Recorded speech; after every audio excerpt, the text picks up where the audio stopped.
nu maddeen alaatti on darbu waancaa Community Shield kan argannu waancaa Community Shield Arsenal kaleessa ammas jira jechuusa ifatti kan ittiin agarsiisedha. Goolii 3-0 dhaan Manchester City mo'atee yeroo 18tiif shaampiyoonii waancaa Community Shield ta'uusaa kan ittiin mirkaneeffatedha. The Gunners kaleessa tapha shaampiyoonii Premier League England kan waancaa FA England walitti fide kanaan Arsenal tooftaa taphaa kan Enzo Maresca gadhaa guutummaatti akka yaadan akka hin taane jalaa godhe jechuudhaan xiinxaltoonni kan isaanii Arsenal dinqisiifatan. Kunis taphichi eegalee daqiiqaa tokkoffaa irratti xiinsammuudhaan sochii taphaatinis Manchester City irraa akkaataan isaan ittiin goolii gashanii Manchester City ittiin rifachiisanii waliigala sochii taphaa Manchester City harka 57 kubbaa to'atee taphateera. Dhibbeentaa taphaa akkuma kanaan dura Pep Guardiola irra ture sochii taphaatiin caalee taphachuudhaaf kan inni yaalee kubbaa to'atee haa taphatu malee Arsenal galuu carraa argate salphaadhumatti itti fayyadameera. Gooliiwwan sadeen galchanii olaantummaa qabu kan Manchester City irratti mul'ise jechuudha. Taphichi eegalee daqiiqaa tokkoffaa irratti ture Riccardo Calafioriin lammiin Italiidhaa kun kubbaa Lewis Skelly mijeessee kenneef galchee kan isaan ittiin dursuu eegalanii daqiiqaa 28ffaa irratti ammoo Kai Havertz goolii kan inni galchee daqiiqaa 48ffaa irratti boqonnaa akkuma deebi'anii Martin Odegaard goolii sadaffaa dabalee walumaa gala Arsenal goolii 3-0 dhaan Manchester City injifatee shaampiyoonidha kan inni ta'e. Tapha kanaan gooliiwwan lamaan kan Kai Havertz akkasuma immoo kan Martin Odegaard ammoo jijjiirraa ganna kanaatiin jijjiirraa kan Arsenaliif mallatteessee Christos Zolis kan mijeessee kenneera. Taphataan kun Club Brugge keessattis kubbaa mijeessuudhaan goolii galchuudhaan taphataa ga'umsa qabudha. Innumaayyuu Arsenal sara qarqaraati irratti taphattoota dhabeera yookaan immoo taphattoota hin mallatteessifamne jedhamaa ture. Deebii kennuu isaa ifatti taphoota madaallii ga'umsaatiin kan inni agarsiise. Tapha kanaan Manchester City keessumattuu xiinsammuudhaanis jabeenya qaamaniitis fiizikaaliidhaanis jechuudha. Walumaa gala Arsenal waliin sochii taphaatiin morkachuu hin dandeenye akkaataan isaan ittiin dhiyaatanii yaaliiwwan taasisanii isaan jiran. Walumaa gala Manchester City yaaliiwwan ciccimoo taasiseera. Phil Foden, Antoine Semenyo, Erling Haaland yaaliiwwan kanneen dabarrayaan akkuma baratame goolii eegaa jabaa garuu garee biyyaalessa Spain keessatti akkamiin Unai Simon caalamee teessoo jijjiirratee tapha tokkollee osoo hin taphatiin galuunsaa ni yaadatama. Taphataan kun ammas Arsenal keessatti gaachana ta'uusaa ifatti kan ittiin agarsiise. Gooliiwwan inni kaleessa Antoine Semenyo, Foden akkasuma immoo Erling Haaland jalaa deebise agarsiiftuu jabina Arsenal ta'uusaa ammas irra deebiidhaan kan inni ittiin agarsiise. Erga Pep Guardiolaan waggoota 10 booda Manchester City gadi lakkise keessumattuu Enzo Maresca tapha jalqabaa isaa tooftaa taphaa akkamiin mul'isa yookaan malamaltee akkamiitiin dhiyaata jedhamus tooftaa taphaatiin kaleessa xinnoo walumatti kan siiqu kan Pep Guardiola sanani dhibbeentaa taphaa caalaniiti. Haa ta'u garuu Manchester Cityn morkataa waancaa ta'uudhaaf kana boodallee hojiin akka jiru Arsenal waliin morkachuudhaaf itti akka ulfaatu kan ittiin agarsiisa. Taphichaan egaa Manchester Cityn seenaa waancaa Community Shieldtiin yeroo lammaffaadhaaf kan inni goolii 3 sana oliin yeroo kan inni ittiin mo'ame kunis bara 2014 Arsenal dhumaan yeroos Arsene Wengerin durfamaa Arsenal goolii 3-0 dhaan Manchester City waancaa Community Shieldtiin injifachuu isaanii yaadatamaa. Irra deebiidhaan ammas kaleessas goolii 3-0 dhaan kan inni mo'ate bara Manuel Pellegrini sana jechuudha. Manchester City irratti olaantummaa qaban kan isaan ittiin agarsiisan. Kilaboonni kunneen lamaan taphichaan taphattoota haaraa ganna kana mallatteessaniif taphachiisaniiru. Arsenal Bruno Guimaraes fi Christos Zolisiin akkasuma Manchester Cityn Barry Cody Premier League England Manchester City mallatteesse paawundi miliyoona 100 miliyoona 16 taphataa itti bahe. Elliot Henderson kaleessa ga'umsa tariitii hangas eegamu hin mul'ifne daqiiqaa 60 irratti jijjiirameeti kan inni bahe. Gama Arsenaliitiin taphattoonni akka Bruno Guimaraes, Christos Zolis taphattoota muuxannoo fi sochii taphaa olaanaa mul'isan kanneen taphachiiseera. Arsenal keessumaa kan kaleessa milkaa yookaan immoo sochii taphaatiin milkaa'e Christos Zolisidha. Paawundii miliyoona 34 Club Brugge irraa Arsenaliif kan mallatteesse taphataan ganna 24 kun Zolis jechuudha. Bara darbe goolii 40 keessatti kan inni hirmaate Club Brugge jechuudha. Dorgommii hundumaan goolii 17 galchee kubbaa 23 kan inni mijeessee kenneera. Ammas Arsenal keessatti jira ammas hojii koo isa bara darbe sana kilab Bruujitti hojjete Arsenaal keessatti hojjechuu akka danda'udha kan inni Arsenaalitti agarsiise jechuudha. Egaa taphichaan Arsenaal garaagarummaa bal'aa Manchester City waliin qabaachuu kan itti mul'ise jedhamaadha kan inni ture. Premier League Englandin Arsenaal waliin ammas waancaadhaaf Manchester City morkachuun qormaata jabaa Enzo Marescati jedhu xiinxaltoonni kubbaa miilaa hedduun taphicha booda leenjisaan Arsenaal Mikel Arteetanii ga'umsa taphattoonni koo mul'isan booneera baay'ee na dinqis jechuudhaan akkaataa inni ittiin raajeeffatee taphataan duraanii kan Arsenaal Martin Keown ammoo garaagarummaa bal'aan kilaboota lamaan gidduu akka jiru tapha ittiin ilaalledha. Arsenaal ammas jabeenyaanis ta'ee xiinsammuudhaan morkataa jabaa bakka irratti argamuu qabu irratti akka argamu yookaan immoo ammas sadarkaa morkattummaa isaa jabaa ta'uusaa kan ittiin agarsiise jedheera.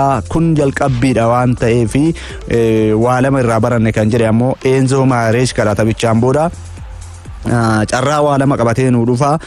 Tokkoffaa eessatti jabina qabnaa, hanqinni keenya hoo eessa, maal hojjechuu qabna, maal fooyyessuu qabna jennee itti of ilaalla jedheera.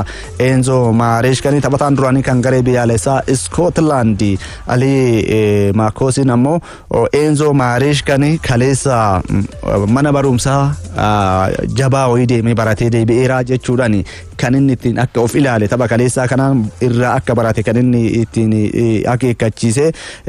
Keessumattuu hanqinni Manchester City eessa akka ta'e jabinni isaanii maal akka ta'e taphichaan ittiin of ilaalanii jiru jedheen amana kan inni jedhee. Keessumattuu Manchester City kaleessa sarara gidduu irratti Elliot Henderson Kovacic waliin kan inni walitti qindeessee taphachiise. Kun tariitii Manchester City sarara gidduutti irratti Bernardo Silva dhabeera, Rodri miidhamaan amma gara Barcelona deemuun isaa mirkanaa'eera kan inni jiru.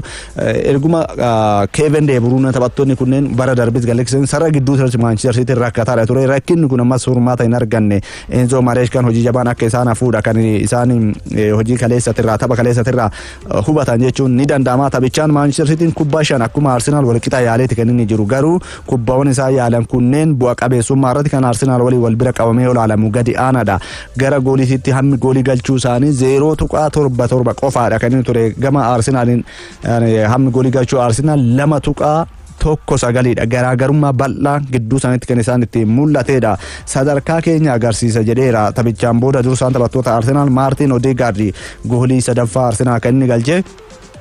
Kanaan egaa Arsenaal seenaa isaa keessatti jiru 18ffaaf shaampiyoonii waancaa Community Shield ta'uudhaan Arsenaal bara dorgommii dhufuuf keessumattuu Premier League England jimaata dhufu Coventry City waliin qabuu fi haamileetaaf onnachiiftuu ta'aaf jedhameeti kan inni eegamu. Waliigala Manchester Cityn jijjiirradhaan taphattoota akka Enzo Fernandez akkasumas Ayoub Hadifaa barbaadaadha kan inni jiru. Taphattoota kanneeniifillee xiyyeeffannoon hooggansa Manchester City akka garas ta'u akka deebisanii of ijaaruudhaaf fi karoorfatan taasisa jechuudhaan xiinxaltoonni kubbaa miilaa baay'een kan isaan dubbatan.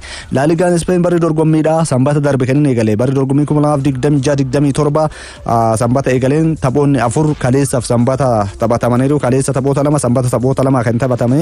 Sanbata Alaves goolii 3-0dhaan Hetafe yoo mo'atu Sevilla 2-1 Rayo Vallecano injifateera. Kaleessa ammoo bara kana liigichatti kan ol guddate Racing de Santander Gilamni jedhamu goolii 2 qixa Villarreal waliin yoo ba'u Espanyol goolii 3-0dhaan Levante injifateera. Tapha madaallii ga'umsa kan kilabootaatiin taphoonni hedduun taphatamaniiru. Kaleessa Liverpool Zalesi kaleessa goolii 2-0dhaan garee Cesc Fabregas leenjii Como injifateera. Cody Gakpon gara Tottenham deemuu danda'a. Taphataan jedhamu kaleessa goolii 1 galcheera. Taphataan dargaggeessi Liverpool Jeremy Coetan ammoo goolii biraa galcheera. Walumagala goolii 2-0dhaan kan Liverpool injifatee Real Madrid Jose Mourinho jalatti ga'umsaan ittiin of madaalaadha kan inni jiru. Goolii 3-0dhaan Schalke injifateera kaleessa. Tapha kanaan Kylian Mbappe, Dean Huijsen akkasumas jijjiirraa ganna kanaatiin kan Real Madrid mallatteesse Carlos Spain taphataan kun tariitii sochii amma mul'iseen madaallii ga'umsa gannaa kanaan goolii Real Madrid galchuu keessa hirmaannaa olaanaadha kan inni qabu. Goolii 1 galcheera. Walumagala Real Madrid 3-0dhaan yoo mo'atutti jechuudha. Barcelonaan goolii 5-2 Basel injifateera.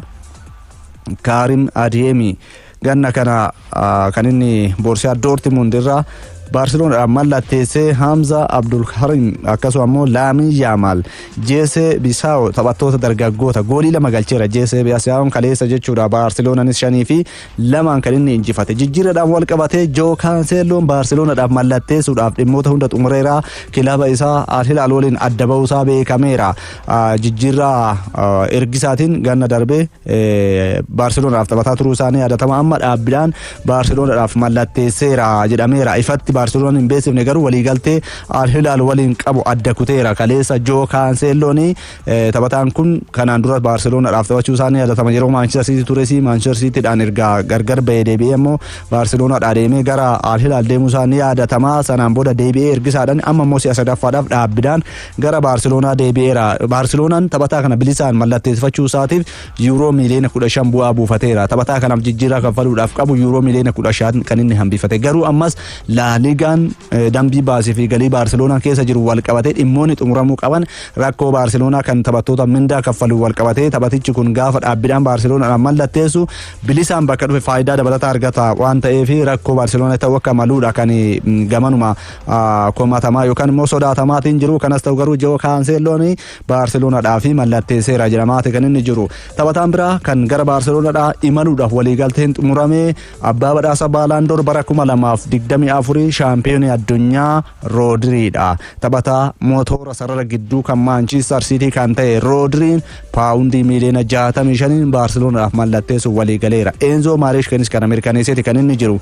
Keessumattuu taphataa kana Barcelona akkasuma Real Madrid jalqaba barbaada kan inni ture garuu morkii kana keessatti Manchester City maallaqa taphataa kanarraa barbaadu gatii isaa kilaboonni kunneen waan dhiyeessanii fi irratti rencicaadha kan inni ture.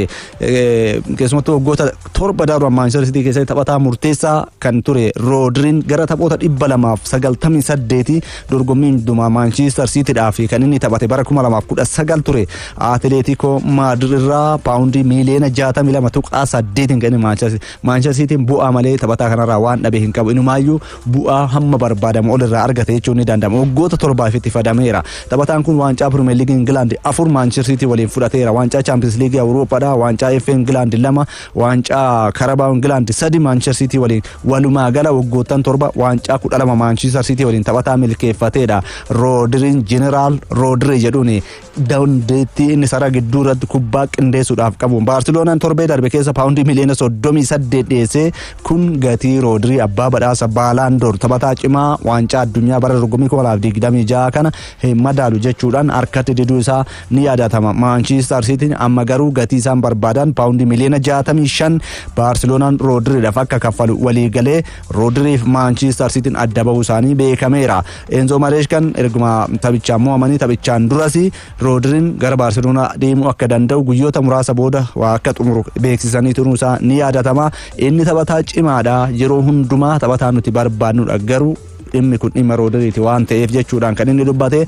Amma Rodriin taphataa kana sarara gidduutti irratti dhabeera. Barcelonaan taphataa kana argachuun isaa gatiin itti ba'e tariiti umurii 30 waliigaltee ji'oota 12 qofaadha kan inni hafu. Barcelonaan garuu umurii isaa caalaa faayidaan taphataa kanarraa argatu olaanaadha jedhameera. Akkaataan inni garee biyyaalessaa Spain itti durse taphattoonni baay'een ammoo Barcelonaa keessa taphatan kan Rodri waliin walitti dhufeenya qaban kan waliin taphatan waan ta'eef kun Rodriidhaaf akkasuma Barcelonaadhaaf milkaa'insa addaa ta'uu danda'a. Manchester Citydhaaf garuu qaawwa guddaa uumeera jedhameera. Kanaaf Manchester Cityn Boadii yookaan immoo Ayub Boadii paawundii miliyoona 85 mallatteessifachuudhaaf barbaadaan kan inni jiru waliigalteerra gaamaa'eera jedhameera. Garuu dhimma kana hin xumure. Addatti ammoo Enzo Fernandez Chelsea irraa guyyaa isaa daangeffame daangaan guyyaa sun darbeera. Irra deebii Manchester Cityn ammas Enzo Fernandez Chelsea irraa mallatteessifachuudhaaf gaafiidhaaf akkasuma immoo fedha keessa agarsiisaa jira jedhameera. Kaleessa immoo Community Shield'dhaan Arsenal mo'atamuun isaanii sarara gidduu irratti qindoominni taphattoota sarara gidduu kan Arsenal Bruno Guimaraes, Rice akkasuma Martin Odegaard faan jiran gita kanaan Manchester Cityn waan jedhan morkachuu hin danda'u. Enzo Maresca kanillee qormaan isa mudachuu danda'a jedhamaadha. Kan jiru kana ka'e Manchester Cityn taphattoota filannoo bakka Rodri ni bu'u jedhe barbaade keessa Enzo Fernandez akkasuma Ayub Bohadi, Alex Scott akkasuma McAllister faa jedhamaadha kan inni jiru. Baay'inaan ilmaayuu deeggartoonni Manchester Cityidha. Taphataa Bournemouth Alex Scott taphataa umurii 22 kana barbaadu jedhamaadha kan inni jiru. Kanas ta'u Rodriin gara Barcelonaadhaa imaleera. Manchester Cityn hoo eenyuun bakka buusa kan jiru guyyoota dhufan keessa kan beekamu ni ta'a. Odeeffannoo ispoortii ganama kanaaf qabate xumureera. Qophiileen OBN itti buusaa waliin turtii gaarii.